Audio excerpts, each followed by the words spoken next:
back with a man whose thick, dark beard straggled over his collar and the lapels of a soiled corduroy coat. Both hands hung from the man's cuffs like lead weights. His nails were thick with dried blood.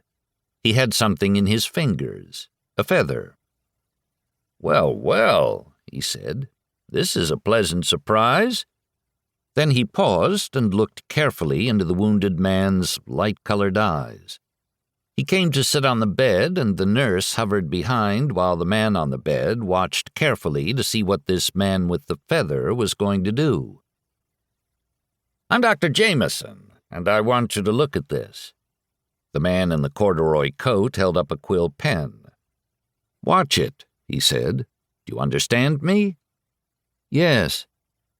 He moved his head from one side to the other as if stretching against a collar that was too tight. The bucket on his head made scraping noises. It hurt. The doctor took hold of his chin and jaw and then let go. "Don't move your head, just your eyes." "All right." His eyes tracked the quill as it moved up and down and then sideways. "Good," the doctor said in a bright tone. "Excellent." Then the doctor reached out carefully and put his hand over the tall man's left eye. "Now do the same." And so he did, first one eye and then the other, watching the feather dip and wave. He heard a pleased murmur from the nurse, and the doctor said, "Very good. Now, do you know where you are?" "No." "What was the last place you remember?" "The last place I remember."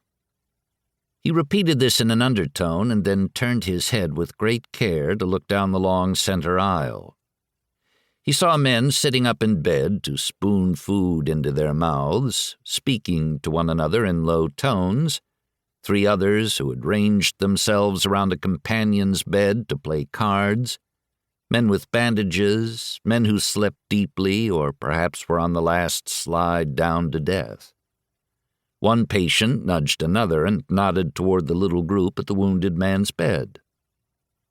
He reached out to touch his head bandage, but the doctor gently pressed his hand down. A bright morning came back to him where waterlight reflected from a nearby river or canal in some city, and in all that reflected light he and another person were loading saddles onto a wagon. He didn't know where that was. Then a dark night in which he flew into the night sky under a great balloon and saw a fire burning in the distance, a town under his feet far below. But maybe he shouldn't mention this. "I'm not sure," he said.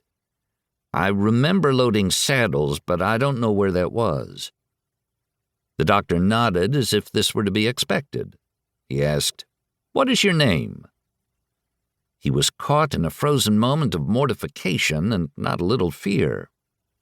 Jesus God, what if I don't know my own name? I have to know my own name. Then the word lieutenant came to him.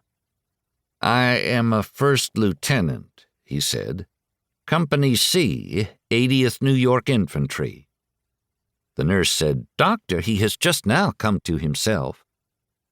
"Very well, Lem, we'll wait a little." The doctor let out a long breath. Luckily, Sergeant Cheney came and identified him. The man on the bed processed this word by word. "Identified me," he repeated in a low voice. After a moment, he asked, "Do I have any other wounds?"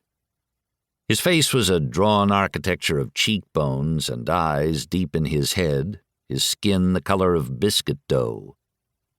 The doctor patted his forearm. "No, an older bullet wound, well healed is all, but you know about that." "Do I?" He didn't, but the doctor was talking. "What you have here is a diastatic linear skull fracture, a fracture that passes through parietal lines. We had to stitch a V-shaped flap of your scalp back on, but it has all knitted well, and you are on your way to health, I assure you." "Good." His hand went up to the bandage, and once again the doctor gently pressed it down. "Do you know what happened?" "I expect you should probably tell me."